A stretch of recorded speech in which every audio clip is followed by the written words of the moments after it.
భద్రాచలం పట్టణంలోని మనుబోతుల చెరువు దగ్గర రాజీవ్ నగర్ కాలనీలో దగ్గరగా 2006లో ఆదివాసీలైనటువంటి గిరిజన మహిళలు అప్పుడు పాకలు వేసుకొని, అంతకంటే ముందు నుంచే పాకలు వేసుకొని ఉంటున్నారు. 2006లో ఈ పాకలు తొలగించేసి 8 సంవత్సరాల తర్వాత ఈ పాకలు తొలగించేసి మీరు డబుల్ బెడ్రూమ్ కడతాము, ఇందిరమ్మ ఇల్లు కడతాము, ఈ ఇల్లు తొలగించాలని చెప్పేసి ప్రవీణ్ బుద్ధ ప్రకాష్ గారు పీఓగా ఉన్నప్పుడు, తర్వాత రాజీవ్ గాంధీ హనుమంతు పీఓగా ఉన్నప్పుడు కూడా వీళ్ళకి హామీ ఇచ్చేసి 2.5 సెంట్ల స్థలానికి సర్వే చేసి ఇచ్చారు. వీళ్ళకి ఆధార్ కార్డులు, రేషన్ కార్డులు, ఇంటి పన్నులు, కరెంటు బిల్లులు అన్నీ ఉన్నాయి, సర్వే చేసినటువంటి అన్నీ కూడా ఉన్నాయి.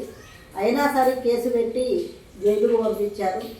తర్వాత కేసు కొట్టేసేటప్పుడు మీకు డబుల్ బెడ్రూమ్లు ఇస్తాము, మీరేమీ ఆందోళన పడొద్దని చెప్పేసి కేసు కొట్టేసి వీళ్ళ కాగితాలు వీళ్ళకి ఇచ్చారు. కానీ ఇప్పుడు మీకు ఎప్పుడో ఇస్తామని చెప్పేసి అంటూ వేరే వాళ్ళు ఆక్రమించి ఉన్నారు, వీళ్ళ ఇల్లు వీళ్ళకి వచ్చేటట్టుగా లేవు.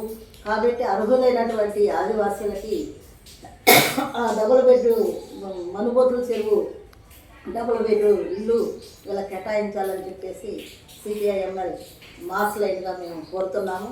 ఎందుకంటే ఆదివాసీ బిడ్డలు ఇళ్ల స్థలాలు లేక, ఇల్లు లేక, భూములు లేక అద్దె ఇళ్లలో ఉంటూ అనేక ఇబ్బందులు పడుతూ మాకు ఇల్లు కేటాయించండి అని చెప్పని కోరితే ఇప్పటి వరకు వాళ్ళకి ఇల్లు కూడా కేటాయించలేదు.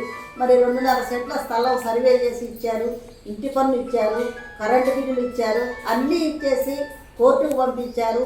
అన్నీ చేసినా కూడా ఇప్పటి వరకు వాళ్ళకి ఇల్లు ఇవ్వకుండా ఉండటం అనేది అన్యాయం. ఇప్పటికైనా సరే ప్రభుత్వం గుర్తించి వెంటనే వాళ్ళకి ఇల్లు ఇవ్వాలని చెప్పేసి కోరుతున్నాం.